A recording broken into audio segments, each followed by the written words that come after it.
नमस्कार दोस्तों, स्वागत है आपका जीएस गुरु विकल चैनल पर। और आज हम लोग हिंदी की अगली क्लास को पढ़ने वाले हैं। इसमें हम लोग संज्ञा और कारक सर्वनाम के बारे में बात करेंगे। उसके बाद हम लोग का बहुत इंपॉर्टेंट टॉपिक शुरू होगा अगली क्लास में, विशेषण। विशेषण विशेष बहुत कठिन टॉपिक है, लेकिन बहुत सिंपल है अगर आपने समझ लिया तो। और इसको पढ़ने के बाद फिर हम लोग अनेक शब्दों के लिए एक शब्द, पर्यायवाची, विलोम शब्द, ठीक है, ये इन सब बातों समास तो हम पढ़ चुके हैं। फिर जो है संधि और क्या कहते हैं रस, छंद, अलंकार, इनके बारे में बात करेंगे। इस तरह से हमारे हिंदी का सिलेबस कंप्लीट होगा। ठीक है, तो आज चलते हैं संज्ञा और सर्वनाम के बारे में। संज्ञा के बारे में आप लोग बचपन से पढ़ते आ रहे होंगे कि किसी व्यक्ति, वस्तु, स्थान आदि के नाम को संज्ञा कहा जाता है। उसी में थोड़ी सी बात और जोड़ लेंगे, कंपटीशन देंगे तो उस आधार पर संज्ञा के प्रकार को भी देख लेंगे कि किसी व्यक्ति, वस्तु, स्थान तथा भाव को भी संज्ञा कहेंगे। भाव आदि के नाम को संज्ञा कह दिया जाता है। ठीक है, तो देख लेते हैं। देखिए, वैज्ञानिकों ने कई आधारों पर, कई वैज्ञानिक या जो भाषा वैज्ञानिक हैं, जो हिंदी के व्याकरणविद हैं, बहुत सारे मतभेद हैं, कई बुक्स में अलग अलग दिया है। लेकिन जो सर्वमान है, जो हमारे कंपटीशन, हमारी परीक्षा की दृष्टि से महत्वपूर्ण है, और उसमें अधिकतर मान्य सिद्धांत यही है कि संज्ञा के 5 भेद बताए गए हैं, 5 प्रकार बताए गए हैं। इन 5 प्रकारों को अगर हम पढ़ लिए तो संज्ञा से बनने वाले अधिकतर क्वेश्चन हम लोग सॉल्व कर पाएंगे। तो देखो भाई, संज्ञा के 5 भेद कौन कौन से हैं। पहली है व्यक्तिवाचक संज्ञा। व्यक्तिवाचक संज्ञा, किसी विशेष व्यक्ति या स्थान का यदि बोध हो तो उसे व्यक्तिवाचक संज्ञा कह दिया जाता है। अगर दूसरा, अब व्यक्तिवाचक संज्ञा में जो है व्यक्ति, स्थान, कैसे, जैसे किसी का नाम है भगत सिंह, तो भगत सिंह किस में आएगा? व्यक्तिवाचक संज्ञा में आएगा। अगर मान लेते हैं गंगा, जैसे कोई नाम पूरब, ठीक है, मान लेते हैं प्रयागराज, तो यह स्थान है, तो यह व्यक्तिवाचक संज्ञा में आएगा। ऐसे ही जातिवाचक संज्ञा क्या है भाई? वे शब्द जिनसे एक ही प्रकार के प्राणियों, वस्तुओं या स्थान का बोध हो तो उसे जातिवाचक संज्ञा कह दिया जाता है। जैसे मान लेते हैं पशु। अब पशु से हमारे सारे पशु, जितने पशु हैं, इन सारे पशुओं का बोध हो रहा है। ऐसे ही मान लेते हैं पुरुष। अब जितने पुरुष हैं उन सब का, स्त्री, उन सब का भाव यह जातिवाचक संज्ञा के द्वारा जो है प्रदर्शित हो रहा है। हमने कह दिया आम। अब जितने प्रकार के आम है, पूरे आम प्रजाति का भाव यहाँ आ रहा है, जिस कारण इसे जातिवाचक संज्ञा में रख दिया जाएगा। बात समझ पा रहे हैं? ऐसे ही अब आते हैं भाववाचक संज्ञा में। जिन संज्ञा शब्दों से किसी वस्तु, स्थिति, भाव, दशा या पदार्थों के गुणधर्म का पता चलता है, उसे भाववाचक संज्ञा कह दिया जाता है। मान लेते हैं, कहते हैं अच्छाई। अब अच्छाई, इसको देखो छू नहीं सकते, ये केवल भाव है। अब इससे भाव पता चल रहा है। अच्छाई आप कहीं दिखा नहीं सकते, ये देखो भाई अच्छाई, 1 किलो अच्छाई मिल गई, नहीं भाई, भाववाचक, तो यह भाववाचक संज्ञा कह दिया जाता है। दुख हो गया, सुख हो गया, ऐसे ही प्रेम हो गया, गरीबी हो गया, इस तरह के प्रेम, गरीबी, अमीरी, सुख, ये सब क्या है? भाववाचक संज्ञा है। तीसरा होता है, चौथा होता है द्रव्यवाचक संज्ञा। वे संज्ञावाची शब्द जिनसे माप तौल वाली वस्तु का पता चले, माप तौल जिनकी की जा सके, उसे द्रव्यवाचक संज्ञा कह दिया जाता है। जैसे एग्जांपल के तौर पर देखें तो सोना, चांदी, घी, पनीर, तेल, कुछ भी, यह द्रव्यवाचक संज्ञा हो जाएगी। और चौथा एकदम सरल सा समूहवाचक संज्ञा, जिससे हमारे समूह या ग्रुप का जो है एक बोध हो तो उसे समूहवाचक संज्ञा कह दिया जाता है। समूह मतलब एक साथ इकट्ठा होने वाले। जैसे हमने कह दिया सेना, अब इस सेना शब्द से हमें पता चल रहा है कि एक ग्रुप है, एक समूह है, उसे समूहवाचक संज्ञा। ऐसे ही मान लेते हैं गुच्छा, हमने कह दिया चाबी का गुच्छा। अब उसमें गुच्छे में कई बातों का है ना, तो पता चल रहा है कि यह समूहवाचक संज्ञा है। हमने कह दिया सभा। अब सभा, हमने कह दिया दल, हमने कह दिया समिति। इससे क्या भाव आ रहा है? इससे समूह का बोध हो रहा है, उसे समूहवाचक संज्ञा कह दिया जाता है। व्यक्तिवाचक संज्ञा के एग्जाम्पल आप समझ ही चुके होंगे कि व्यक्ति, किसी भी व्यक्ति विशेष, स्थान आदि का नाम हो, जैसे राम, रामायण, सीता, इलाहाबाद, ठीक है, मुगल सराय, वाराणसी, गया, बिहार, पटना, तो ये सब क्या है? व्यक्तिवाचक संज्ञा में आ जाएगा। उम्मीद है बात आप समझ चुके होंगे। अब इसी संज्ञा में एक होता है वचन। संज्ञा के एक वचन संज्ञा है या बहुवचन है। तो एक वचन या बहुवचन, बहुवचन, एक वचन या बहुवचन, ऐसे ही कारक चिन्ह होते हैं। ऐसे ही लिंग होता है जिसे इंग्लिश में जेंडर कह दिया जाता है। स्त्रीलिंग, पुल्लिंग और उभयलिंग। उभयलिंग तीन प्रकार के, स्त्रीलिंग, पुल्लिंग और उभयलिंग। ठीक है, उभयलिंग ऐसे आते हैं जिन जो है ना ही स्त्री में आते हैं ना ही पुरुष में आते हैं, दोनों में उनका प्रयोग होता है, उन्हें उभयलिंग के रूप में यूज किया जाता है। बाकी स्त्री का भाव मादा के परिप्रेक्ष्य में होता है। पुल्लिंग का भाव, जैसे मान लेते हैं गंगा। आपसे पूछा जाए गंगा कैसा शब्द है, तो यह गंगा स्त्रीलिंग हो जाएगा। हमने कहा रमा, ये भी क्या है, स्त्रीलिंग। हमने कह दिया राम, राम कैसा है, तो यह पुल्लिंग का भाव आता है, तो पुल्लिंग में आ जाएगा, है ना। तो इस प्रकार से आप इसको भी जान चुके होंगे। थोड़ी सी टेक्निकलिटी वाली बात है, कारक चिन्ह, कारक।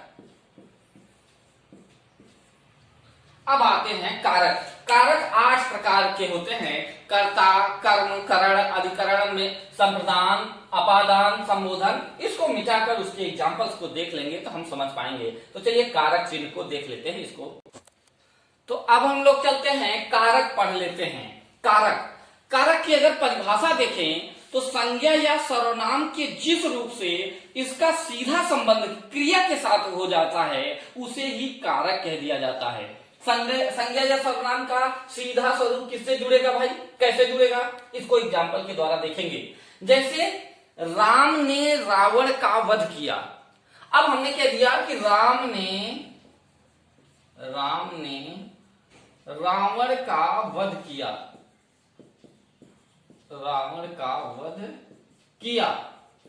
अब देखिए भाई, कर्ता ने, ये देखिए 8 प्रकार के कारक होते हैं। देखिए कारक चिन्ह का संज्ञा या सर्वनाम से सीधा संबंध हो जाता है कि किसमें, तो राम ने।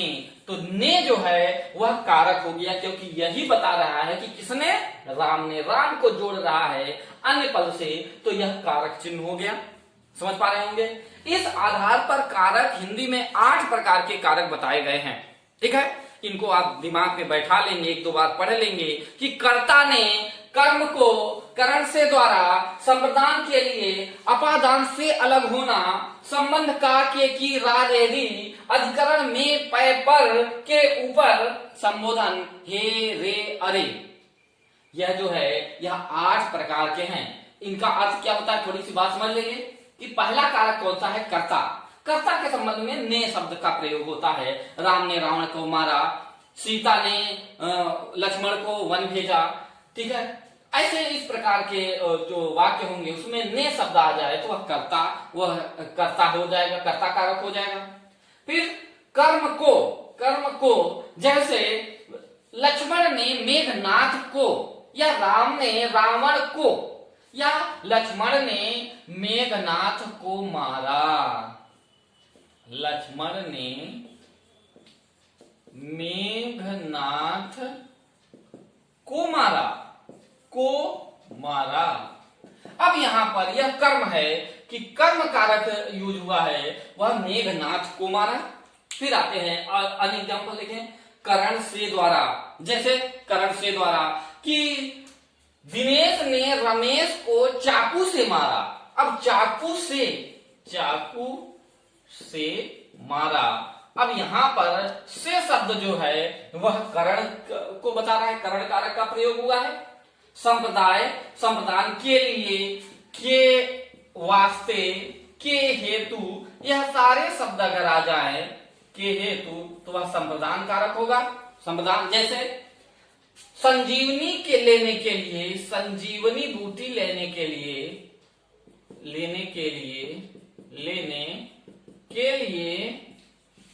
हनुमान गए। अब इस शब्द में देखेंगे के लिए शब्द को देखेंगे तो इसका मतलब यहां पर कौन सा कारक चिन्ह यूज हुआ है, वह संप्रदान कारक प्रयुक्त हुआ है। ऐसे ही अपादान से अलग होना, जैसे हनुमान पहाड़ से कूदे। अब पहाड़ से कूदे, अब पहाड़ से अलग हो रहे हैं। देखिए यहां भी से यूज होगा, यहां भी से यूज होगा, लेकिन यहां से संबंध द्वारा वाला संबंध होगा, जबकि यहां अलग होने के संबंध में होगा। समझ लेना है, करण और अपादान में यही अंतर है कि यह अलग होने के संबंध में। एक और उदाहरण समझेंगे, जैसे पेड़ से पत्ता गिरता है, पेड़ से पत्ता गिरता है। अब पेड़ से पत्ता टूटकर जब नीचे गिरेगा, यह अलग हो रहा है, तब यहाँ पर करण कारक नहीं होगा, बल्कि यहाँ अपादान कारक होगा। यह बात आपको ध्यान रख लेना है। अब चलते हैं संबंध। संबंध में का, के, की, रा, रे, री, इस प्रकार से। जैसे राम दशरथ के पुत्र हैं, राम दशरथ के पुत्र हैं।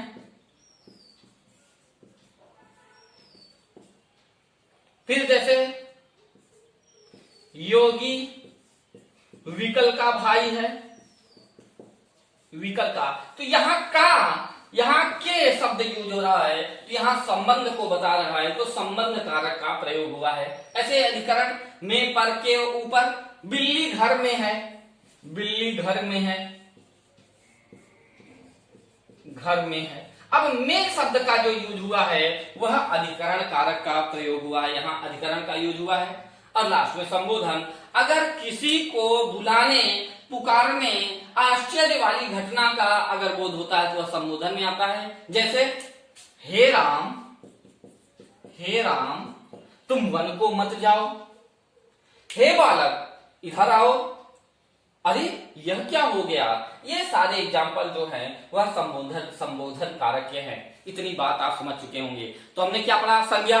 संज्ञा के 5 भेद हमने पढ़ा। 5 भेद कौन कौन से पढ़े, व्यक्तिवाचक संज्ञा, भाववाचक संज्ञा, संबंधवाचक संज्ञा, ठीक है, समूहवाचक संज्ञा, द्रव्यवाचक संज्ञा। और उसके बाद फिर हमने देखा कि वचन, एक वचन, बहुवचन, ठीक है। फिर हमने देखा द्विवचन संस्कृत में होता है, इसमें द्विवचन हिंदी में नहीं लेते। एक वचन और बहुवचन के संदर्भ को देखा कि अगर बहुत सारे, एक से अधिक है तो बहुवचन, अगर एक ही है व्यक्ति, वस्तु, स्थान, कोई भी चीज, तो वह एक वचन हो गया। और फिर हमने देखा लिंग। लिंग 3 प्रकार के हमने बताया, स्त्रीलिंग, पुल्लिंग और उभयलिंग। स्त्रीलिंग में कोई सीता, गीता, रमा, ठीक है। पुल्लिंग में राम, वन, पहाड़, इस तरह के पुल्लिंग। उभयलिंग में ऐसे शब्द आएंगे जो किसी भी लिंग में नहीं आते। जैसे चेयरपर्सन, मतलब हम लोग कह देते हैं कि प्रधानमंत्री। अब प्रधानमंत्री कोई स्त्री भी हो सकती है, कोई पुरुष भी हो सकता है, तो यह उभयलिंग हो जाएगा। राष्ट्रपति, डॉक्टर, इंजीनियर, ठीक है, वकील, तो इस प्रकार के ये उभयलिंगी शब्दों में आ जाएंगे। समझ पा रहे हैं। और उसके बाद हमने कारक चिन्ह पढ़ा। 8 प्रकार के कारक पढ़ा कि कर्ता ने कर्म को करण से द्वारा संप्रदान के लिए अपादान से अलग होना, संबंध का, के, की, अधिकरण, संबोधन, हे, भो, रे, अरे, तो इसको भी हमने पढ़ लिया है, ठीक है। अब चलते हैं हम लोग सर्वनाम को पढ़कर यहीं से टॉपिक को समाप्त करेंगे, ठीक है। सर्वनाम टॉपिक को भी पढ़ लेते हैं, उसी के आगे हम लोग सर्वनाम को पढ़ते हुए टॉपिक को समाप्त करेंगे। सर्वनाम क्या होता है, संज्ञा के बदले में प्रयुक्त होने वाले शब्दों को ही सर्वनाम कह दिया जाता है। यानी जैसे राम ने रावण को मारा, अगर हम यही कह दें कि उसने रावण को मारा, तो राम के बदले में उसने जो शब्द प्रयोग हो गया, वही शब्द सर्वनाम हो गया। बात समझ चुके होंगे, हमें लगता है कि आप समझ चुके होंगे। सर्वनाम के 6 भेद बताए गए हैं, 6 प्रकार बताए गए हैं। कौन कौन से, पुरुषवाचक सर्वनाम, निश्चयवाचक सर्वनाम, अनिश्चयवाचक सर्वनाम, संबंधवाचक सर्वनाम, प्रश्नवाचक सर्वनाम और निजवाचक सर्वनाम। तो पुरुषवाचक सर्वनाम क्या होता है, इस बात को समझ लेते हैं। देखिए भाई, जिस सर्वनाम में लेखक, कर्ता या वक्ता स्वयं अपने बारे में बात करे, किसी सामने वाले के बारे में बात करे या किसी और व्यक्ति के बारे में बात करे, तो उसमें पुरुषवाचक सर्वनाम होता है। यह 3 प्रकार का सर्वनाम होता है। पुरुषवाचक सर्वनाम 3 प्रकार का होता है भाई। कौन कौन सा, एक होता है उत्तम पुरुष सर्वनाम, ठीक है। दूसरा होता है मध्यम पुरुष सर्वनाम, और तीसरा होता है अन्य पुरुष सर्वनाम। अन्य पुरुष सर्वनाम। अब ये क्या होता है? उत्तम पुरुष सर्वनाम क्या होता है? जब स्वयं अपने बारे में लेखक या कर्ता बात करे तो वह उत्तम पुरुष सर्वनाम हो जाता है। जैसे मैं, हम, ठीक है, हमारा, ये सब बात हो। जैसे मैं घर जा रहा हूं, अब मैं अपने बारे में बात कर रहा हूं, या हम क्लास में पढ़ रहे हैं, हम अपने बारे में बात कर रहे हैं, तो इसमें कर्ता स्वयं बोल रहा है, जो कर रहा है, तो वह उत्तम पुरुष हो गया। अब मध्यम पुरुष किसी सामने वाले के बारे में बात करें, जिसके बारे में बोला जा रहा है उसके बारे में बात करें, तो यह जैसे तुम, तुमने, तुम्हारा, तो यह क्या होगा? मध्यम पुरुष सर्वनाम होगा। जैसे तुमने पेन चुराया, अब इसमें तुमने जो है मध्यम पुरुष है। तुम घर जाओ, तो यह मध्यम पुरुष। तुम्हारा काम हो गया, तो यह मध्यम पुरुष हो जाएगा। अन्य पुरुष क्या होगा? जब तीसरे पक्ष के बारे में बात करें, जैसे वह, ठीक है, वे, उन्हें, जैसे वह घर जा रहा है, वे कल आएंगे, उन्हें यह काम है, तो फिर इसमें पुरुषवाचक सर्वनाम हो जाता है। 3 प्रकार के पुरुष होते हैं, यह बात आप जान लेंगे। फिर उसके बाद निश्चयवाचक सर्वनाम, जिसमें किसी बात की निश्चितता का बोध हो। जब निश्चय और अनिश्चय को एक साथ हम मिलाकर पढ़ेंगे, ठीक है। निश्चयवाचक सर्वनाम वह सर्वनाम होता है जिसमें निश्चितता का बोध हो। जैसे यह कार मेरी है, यह कार मेरी है, वह जा रहा है, वह जा रहा है। अब इसमें यह निश्चित है कि यह कार मेरी है, वह जा रहा है, यह निश्चित हो चुका है, तो यह निश्चयवाचक सर्वनाम है। लेकिन अगर यही आ जाए कि यही अनिश्चयवाचक, तब क्या कहेंगे? किसकी कार है, या यह पता नहीं किसकी कार है। कौन जा रहा है, पता नहीं कौन जा रहा है। जब इस तरह का, अब इसमें यह निश्चित नहीं हो पा रहा है कि कौन आ रहा है, या पता नहीं किसने कूड़ा फेंका, किसने, पता नहीं किसने कूड़ा फेंका, इसमें भी अनिश्चितता है, कूड़ा फेंका। तो यहां पर क्या हो जाएगा? अनिश्चयवाचक सर्वनाम हो जाएगा। बात समझ पा रहे हैं? या कह दिया किसी ने कूड़ा फेंका, या किसी, जैसे किसी ने पत्थर फेंका, पत्थर फेंका, तो फिर यहां पर भी अनिश्चयवाचक सर्वनाम हो जाएगा। यह कार मेरी है तो निश्चयवाचक, किसी ने पत्थर फेंका तो अब निश्चितता नहीं है, तो अनिश्चयवाचक सर्वनाम हो गया। अब आते हैं संबंधवाचक। संबंधवाचक सर्वनाम वह होता है जिसमें किसी अपनत्व की बात हो, तो वह संबंधवाचक सर्वनाम हो जाता है। जिसमें प्रश्नवाचक, प्रश्न जो है, परस्पर एक दूसरे से बात हो, एक दूसरे से संबंध की बात हो जाए, तो संबंधवाचक सर्वनाम हो जाता है। जैसे कह देते हैं जिसकी लाठी उसकी भैंस, लिख देता हूं, जिसकी लाठी उसकी भैंस, उसकी भैंस।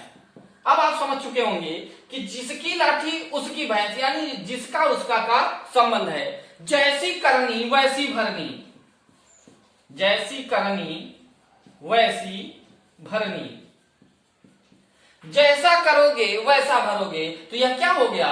संबंधवाचक सर्वनाम हो गया। अब आते हैं प्रश्नवाचक, जिसमें प्रश्न का बोध हो, किसी से पूछने वाली बात हो जाए, तो वह प्रश्नवाचक जो है सर्वनाम हो जाता है। जैसे पुस्तक किसने फाड़ी, पुस्तक किसने फाड़ी,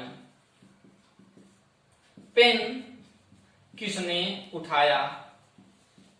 तो इसमें क्या है कि प्रश्नवाचक सर्वनाम हो गया। निजवाचक सर्वनाम होता है जिसमें अपनत्व का बोध हो, अपनत्व का बोध हो, तो वह निजवाचक सर्वनाम हो जाता है। इसमें 2-3 शब्द आते हैं। अपना, अगर अपना शब्द आ जाए, आप शब्द आ जाए, तुरंत यह निजवाचक सर्वनाम हो जाएगा।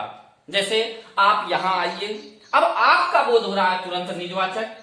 या मैं अपना काम कर रहा हूं, मैं अपना काम कर रहा हूं, अब अपना शब्द आ गया, निजवाचक। तुम अपना काम करो, तुम अपना काम करो। अब अपना शब्द आपने जैसे ही देखा, आप शब्द जैसे ही देखा, समझ जाइए यह निजवाचक सर्वनाम है। ध्यान रखना है, यहां पर कंफ्यूज हो सकते हैं कि तुम आप है, लेकिन अपना शब्द देखेंगे तो वह यहां पुरुषवाचक में ना होकर वह सीधे निजवाचक सर्वनाम हो जाएगा। ठीक है, एक्सरसाइज करेंगे। उम्मीद है कि आपको यह बात समझ में आई होगी। जो बात नहीं समझ में आई आप कमेंट बॉक्स में कमेंट कर सकते हैं। मिलते हैं अगले लेसन में। धन्यवाद।